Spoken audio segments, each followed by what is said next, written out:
मुस्लिम league नून की leadership अज़्मो हिम्मत का निशान।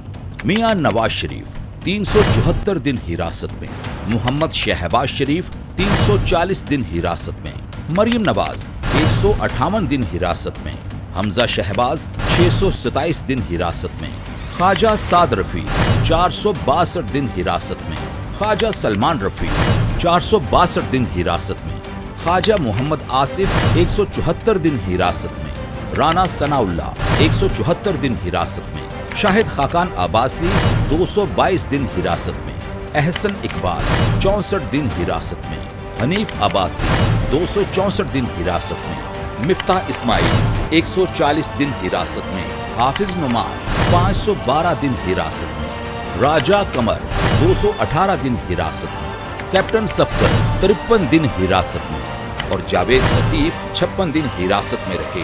लेकिन दूसरी तरफ फवाद चौधरी ने सियासत को छोड़ने का ऐलान कर दिया। मैं मुस्ताफी हो रहा हूँ। मैं एक्टिव पॉलिटिक्स छोड़ रही हूँ। मेरा पीटीआई से कोई ताल्लुक नहीं है। मैं पीटीआई से दस्तबरदार होता हूँ। मैं पार्टी को छोड़ रहा हूँ। मैं पीटीआई को खैराबाद कहता हूँ। मेरा कोई ना तल्लक रहा है ना वास्ता रहा है। फैसला किया है कि हम पाकिस्तान तहरीक इंसाफ को खैराबाद कहते हैं और छोड़ दें। पाकिस्तान तहरीक इंसाफ को खैराबाद कहते हैं और छोड़ दें। इससे वाज़े हुआ कि सियासी कारकुन जेल से नहीं डरता, सिर्फ दहशतगर्द जेल जाने से डरता है।